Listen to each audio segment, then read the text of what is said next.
Tēnā koutou, tēnā koutou, tēnā koutou katoa. Welcome to the SOLA seminars. Today we have a special topic presented by Nicki Williams, who is a landscape architect at Christchurch City Council. She's currently undergoing her PhD at University of Otago, and she will talk to us about gender-sensitive design. So for most of you, we usually conduct the seminar as a face-to-face and in-person presentation and online. This time with level 2, we will maintain our online platform. So please, everyone, can you make sure that your microphone is muted? Feel free to keep your camera open or not, it's really up to you. So what we will do is Nicki will make her presentation, and at the end, we will open the floor, well, the virtual floor, for any questions and comments you may have. Feel free to write your comment in the chat box, or you can open your mic and ask your questions at the end. Thank you all again for joining us. Nicki, the floor is yours. Thanks, Nada. So tēnā koutou katoa, ko Nicki Williams tōku ingoa. Thank you for having me along today to talk about gender-sensitive planning and design. Before I get started, I'll just quickly share how I became interested in this subject. So over the last few years, I'd become aware that different genders have different needs from a city, but I didn't really understand why this was or what these different needs were. Then about a year ago, I read a book called Invisible Woman by Caroline Criado Perez, and it just really opened my eyes to what some of these issues are. And once my eyes had been opened, I couldn't ignore it. So I dug a bit deeper and things have sort of progressed from there. And I quickly found that most information that's currently available is from Europe. So a key part of my process was finding out how Christchurch residents compare to gender data that's being collected overseas. And it turns out that the trends are pretty similar. So my knowledge in this area is constantly evolving, particularly since I've started my PhD. And the purpose of this presentation today is just to share a little bit of what I've learned so far and how this relates to planning and design.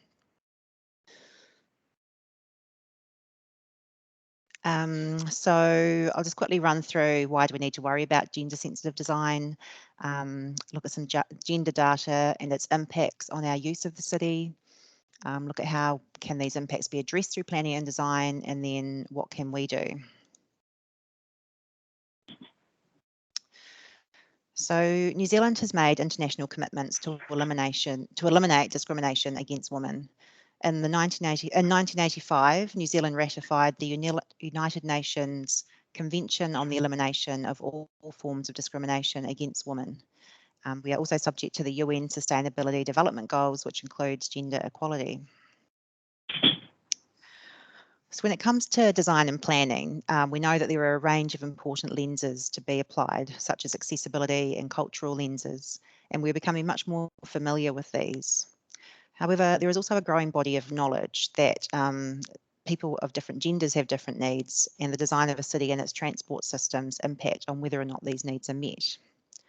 So these different needs arise because of varying work and travel patterns, sense of safety, activities, and caregiver roles. And these differences reflect a range of circumstances. So, for example, this image reflects a two-parent household where one works full-time and the other works part-time, as well as undertaking the unpaid household tasks. Anyone with children will probably recognise this scenario. And as you can see, their daily movements are very different. And when transport systems and city design don't recognise these differences, it makes people's lives harder. So the changes required to better cater for women will also benefit other groups in society. So as such, it's my belief that if women and the broader spectrum of genders are taken into account, this will not only benefit gender diversity, but all those in deprived households, those who work part-time, those who undertake unpaid care work, those with mobility issues, children and the elderly. So in this section, I'm going to illustrate some of the gender gaps that affect our use of the city and how city planning and design doesn't always address these gaps. It's worth noting that current data doesn't capture all of the issues relating to gender in the city. Not all information is split by gender, and where it is, it doesn't tend to cover the full range of the full spectrum of genders that exist. And because of this, the following data and examples primarily reflect the binary genders of men and women. So women do the majority of unpaid care work. In New Zealand, 65% of female work is unpaid, compared to 37% of male work. In fact, not wanting to cast aspersions, but in the 2018 census, the only unpaid activity that men did more than women was the no activity category. Unpaid work includes looking after children and sick or elderly relatives, managing the household. So this generally involves accompanying others to appointments and activities and making short trips to multiple locations, as well as trying to incorporate paid work into their day. Research indicates that Māori tend to have higher levels of care responsibilities than Pākehā due to larger families and kaitiaki obligations, and this is further impacted by health inequities that are experienced by Māori. Traditionally, this work has been seen as a woman's role, and a recent New Zealand study shows that even we're in a household where women are better educated, earn more and work more than their male partner, they will still undertake about 50% more household serving trips. And when you consider that 44% of the Christchurch population consists of children, young or elderly people, and that nearly a quarter of the New Zealand population identify as disabled, that's a lot of care work going on. And the less independent these groups are, the more unpaid care work is required. And if the main caregiver also doesn't have access to the dominant form of transport, being a car, then that level of burden is increased. So as a result of all this unpaid care work that needs doing, only 40% of women in Christchurch work full-time, and a whopping 36% of women aren't in the workforce at all. Of all part-time workers in New Zealand, 71% of them are women. The women who are able to work continue to earn less than men. So the New Zealand gender pay gap ranges between 7 and 17%, depending on the industry. However, the gender pay gap is actually 38% when based on median actual income. So that's a huge gap. The significance of this is that women have less discretionary income. So this affects things like travel mode options, level of independence, participation in recreation and other activities, and ability to save for their retirement, thereby further reducing their independence later in life. Women also are faced with a number of threats, such as sexual harassment, sexual assault, and the resulting fears for their safety that come from this. And fear impacts on a woman's free movement and basic right of access to the city. Only half of females in Christchurch feel safe walking in their neighbourhoods after dark, and nearly 3/4 of New Zealand women have experienced harassment while on public transport or in public spaces. This can be even harder for other groups. While it's common for some women to use strategies such as headphones and sunglasses to make themselves less visible, for women of colour, the issue can be an inescapable visibility. An Auckland study found that Māori and migrant women feel less safe than Pākehā women when waiting for public transport. And another study found that the most significant concern for Māori was people danger and neighbourhood safety when it came to children cycling. Trans and non-binary people feel unsafe at rates that are similar to women, but they're at least 4 times more likely to experience discrimination on the street or in public. These fears prevent women, trans and non-binary people from taking public transport, from being able to take shortcuts, or even just enjoy walking around their city after dark. Women and girls have different barriers to moving around the city. So studies in New Zealand and overseas show that women are more likely than men to walk or take public transport. In a city designed for cars, infrastructure for these transport options are not adequate to meet women's needs. And this makes it more difficult to move around the city, thereby placing more burden on their time and reducing time available for work or leisure. Despite women being more likely to use public transport, bus routes and timetables are focused on commuters, whereas women are more likely to travel locally, outside of peak times when frequency is lower and waiting times are longer. This diagram that we saw earlier shows the difference between linear travel and trip chaining travel patterns. Trip chaining becomes even more difficult for deprived households. Only half of Christchurch residents feel that they have enough money to meet their basic needs, and 29% of Māori living in deprived areas are from households with no motor vehicle. All of this points to the fact that focusing on infrastructure for cars and commuters disadvantages those who rely on or would prefer to use other forms of transport.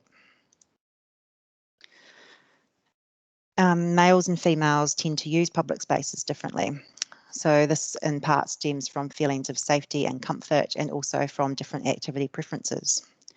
Issues of safety mean that men are more likely to be present and active in public spaces.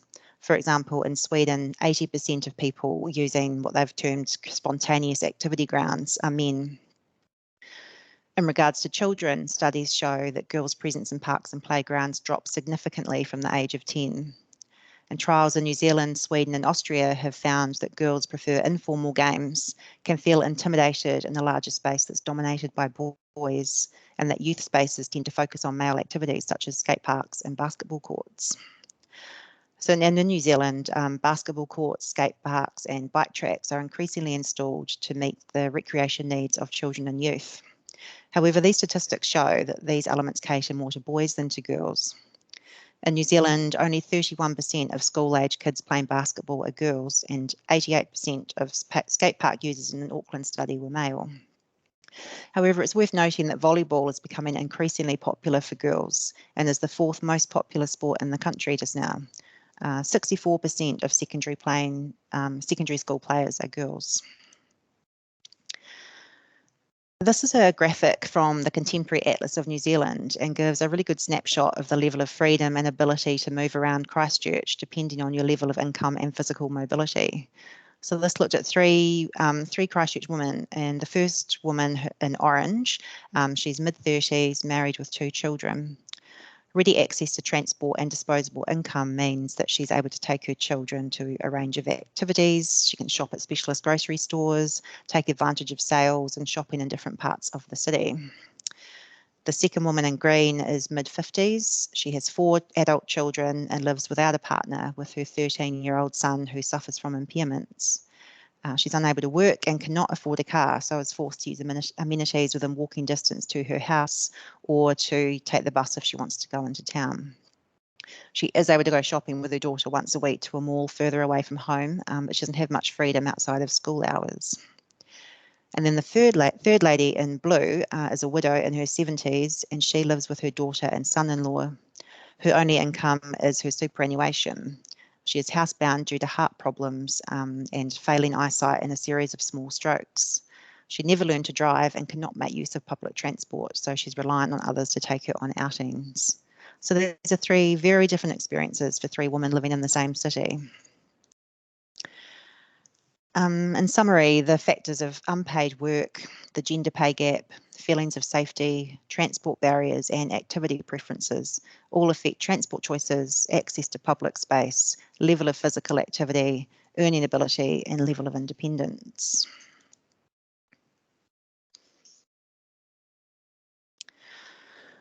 So cities can and should be designed for everyone. As Jane Jacobs put it, cities have the capability of providing something for everyone, only because and only when they are created by everybody. Traditionally, transport systems, town planning and public spaces were designed by men for men. Not intentionally, but because they assumed that what was good for them would probably be good for everyone else as well. This has resulted in cities that work best for those who work full-time and have no unpaid caregiving roles. And this group does consist of all genders, but data shows that men make up the majority of this group. To address this, I believe we need to start applying gender mainstreaming to our work. So gender-sensitive design sits under the wider concept of gender mainstreaming, which involves applying a gender lens to all policies, planning, budgeting decisions and design projects. In other words, rather than assuming that all actions and decisions will affect genders equally, we intentionally analyse the potential effects on different genders. And this concept isn't new. Vienna has been practising gender mainstreaming since 1992. There are a lot of examples where gender mainstreaming principles have been successfully implemented, and I'll go through some of those now. In Vienna in 1997, the first housing development designed around the needs of women was implemented through a commission where only female architects were invited to respond. At this time, female architects weren't being invited to submit proposals for housing developments. So the key objective of the design was for it to support women in their caregiving tasks and their housework and family chores. So it achieved this in a number of ways.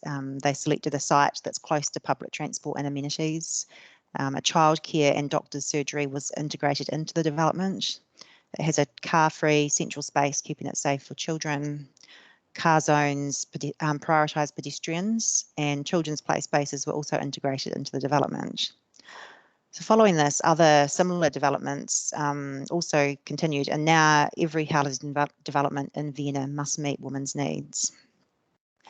Linked to this is Vienna's principle of a city of short distances, the idea that jobs, shops, open spaces, schools and homes are in close proximity. This supports the demands of daily life for families, but also for young, elderly and those in lower socioeconomic groups. This also encourages the use of active transport because with amenities located where people live and safer streets mean that more people can travel independently. The European Union published a policy note in 2014 called Gender Equality and Mobility Mind the Gap. The policy note recognises that transport policies should be adapted to support women's mobility needs and that improving accessibility, safety and comfort of transportation modes are key to this. The policy note proposes that meeting women's transport needs will also support more environmentally friendly development due to women being more likely to adopt sustainable travel behaviours, and this is also supported by research in New Zealand. A number of initiatives have been implemented to support women's transport needs, particularly in Europe. So, for example, there are pink taxis dedicated to women at night at discounted rates, and female-only parking areas that are accessible, well-lit and near exits. For those using public transport, a wide range of systems have been incorporated, such as reducing the distance women need to walk at night by allowing buses to stop between bus stops, making it free to ride public transport if you have a pushchair, and providing frequent services where women don't have to wait too long for public transport to show up. And for walkers and cyclists, the need is recognised for separated cycleways, a shift of priorities for slower road users, and a close-knit, walkable and barrier-free network. All these initiatives make it easier and safer for people to travel around their towns and cities. Here in New Zealand, Timaru is trialling a new bus system called My Way, which uses minibuses to provide an on-demand bus service. It's a flexible service that can be booked for a specific time via an app and makes use of existing and virtual bus stops to reduce walking distances. This service has already increased accessibility and community connection of Timaru residents. It can make trip chaining by public transport much easier and pick up and drop off easier for those with mobility issues. It's currently being offered from 7 a.m. to 7 p.m, but if this was extended, it would also increase safety for people travelling at night. The service has already been implemented in 20 other countries across 5 continents. Separated cycleways. A recent New Zealand study found that women make significantly more motorised trips of less than 5 kilometres than men each day. This is likely to reflect the requirement to accompany others, making cycling or walking less suitable with current infrastructure. Women with children in their household are much less likely to bike than those without children, and women report greater safety concerns and stronger preferences for separated cycleways. This makes sense when you look at these photos that a parent with a child is unlikely to bike on a busy street, but is much more likely to take a child on a separated cycleway.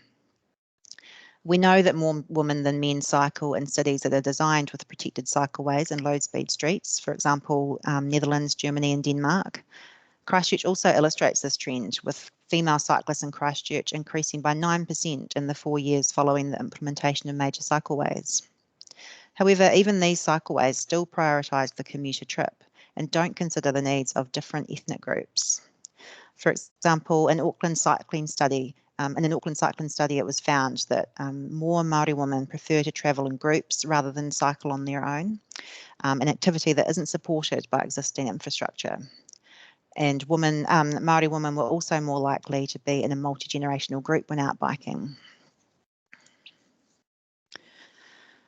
The city of Vienna redesigned 2 parks to align them better to girls' interests and to raise feelings of safety in the park. This was based on research by female planning experts and sociologists. They created some smaller spaces and introduced seating areas for girls to hang out with friends, areas to play informal games and observe other activities. The result of this was increased participation of girls in public spaces, and the city is now applying this strategy in all 23 districts of its city. The ability for girls to travel safely to these spaces further impacts on their participation in parks and playgrounds. In Sweden, they provided a soccer court for girls to increase girls' participation. The court is named Aslani Court after a female soccer star that grew up in the area. At many courts, boys have the best time slots, but at Aslani Court, while boys are welcome, girls have the best time slots. As a result of the project, the sport now has a higher status for girls, the place is safer, and it's much more lively with both boys and girls using the courts. In New Zealand, studies and news articles show that girls and women feel intimidated when using facilities such as skate parks and bike tracks. A female Auckland skateboarder stopped skating for 6 years due to pressure from boys, and even now still gets aggression from other users. To combat this, she's running beginner sessions for girls to encourage them to give it a go and to feel safe, and other similar activities have been organised as well. In Christchurch, we've managed to raise funds to put in a pink basketball court to encourage more girls to use it. While I acknowledge that pink is stereotypical, it creates a clear message when we're trying to change attitudes about these spaces. So feedback from school-age girls regarding this idea so far has been really positive, and the local women's basketball team is keen to run some girls' events and activate the court and increase participation, which is really exciting. There are plenty of design guides and guidance documents out there to assist us in incorporating gender mainstreaming into our everyday work. They contain criteria and other guidance to assist us with design, planning and policy development to ensure they're appropriate to all genders.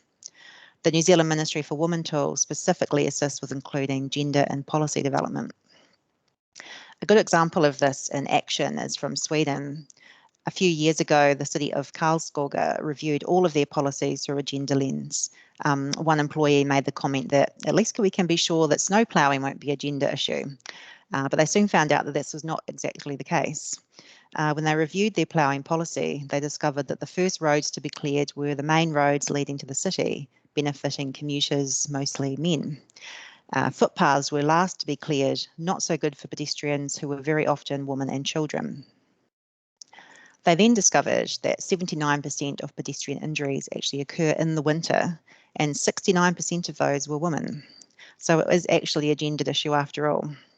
And following this review, the city began clearing their footpaths first.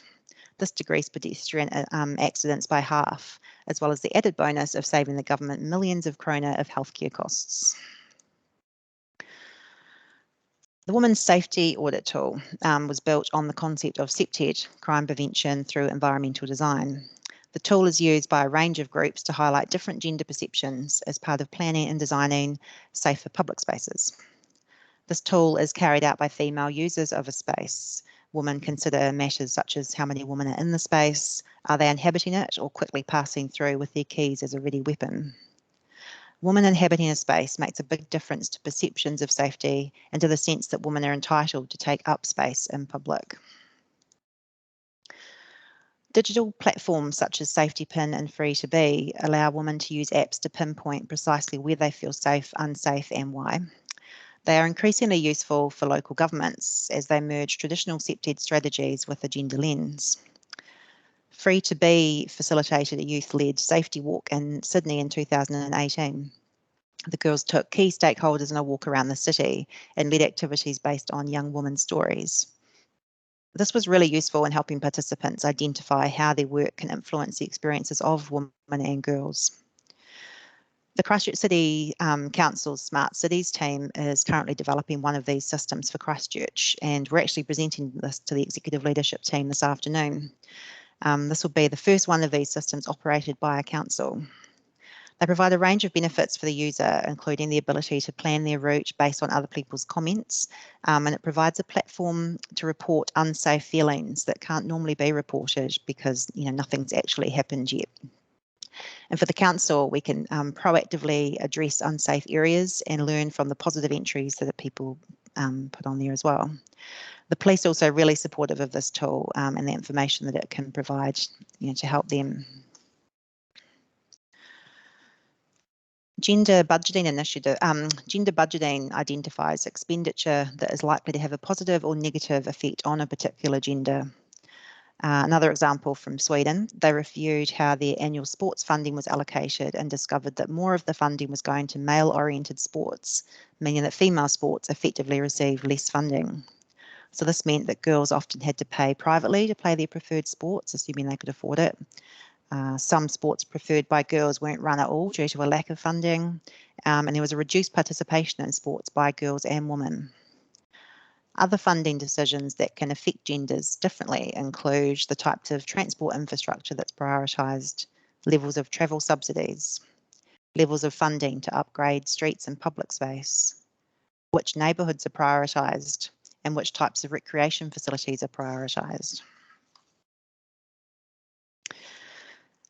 Gender-responsive procurement is the selection of services, goods and civil works that consider their impact on gender equality and women's empowerment. An example of this would be the commissioning of housing developments in Vienna, where historically female architects weren't being invited to submit proposals. Once women were not only invited to submit proposals, but were also leading this process, it had a significant positive impact on the way cities and housing developments were planned and designed for everybody. By seeking to procure diverse consultants and contractors, this brings a broader range of views and experiences to the way cities are planned and designed and built. This diversity goes beyond gender to include people of different cultures, abilities and backgrounds, and this further assists us to design our towns and cities for everyone. So as these examples illustrate, gender mainstreaming needs to be applied across all functions at both central and local government levels, right through to private developments. This includes policy and strategy, transport services, urban design, public spaces, public safety, funding and budgeting, and many others. The more data we can draw on, particularly from our own towns and cities, the greater position we will be in to make the best planning and design decisions and to be able to justify them. So what can we do? What does this mean for planning and design? As we've seen, planning, policy, strategy and design have a huge impact on the safety, accessibility and inclusivity of our cities. So it's vital that gender mainstreaming practices be incorporated at all levels to enable the positive impacts to flow down to the day-to-day lives of our residents. I propose the following steps to improve the gendered outcomes for all New Zealanders. That we collect additional information to fill gender gaps for the full spectrum of genders. That we incorporate gender mainstreaming into all planning, design and implementation. Explicitly build gender equity into strategies, policies and master plan documents. Develop, implement and promote local gender mainstreaming guidance documents and assessment criteria. Apply a gender lens to funding and prioritising of project delivery. Implement gender budgeting and apply gender lens to funding and prioritising of project delivery. Embed gender equality into procurement processes and policies and decision making and service delivery. And actively educate, advocate and promote gender mainstreaming through all professions. So there's lots that can be done, and it's my belief that embracing gender mainstreaming in all aspects of city planning and design decisions will significantly improve the lives for women and other underrepresented New Zealanders. And that's the end of my presentation. So thank you very much for your time. Thank you very much, Nicki. Wonderful presentation. It was awesome listening to you. It's such a topic that we need to talk more about and do more about, and we're not doing enough. Yeah, agreed. I'm gonna start inviting people who want to join the conversation, ask questions. Please feel free to open your mic and your cameras, and we can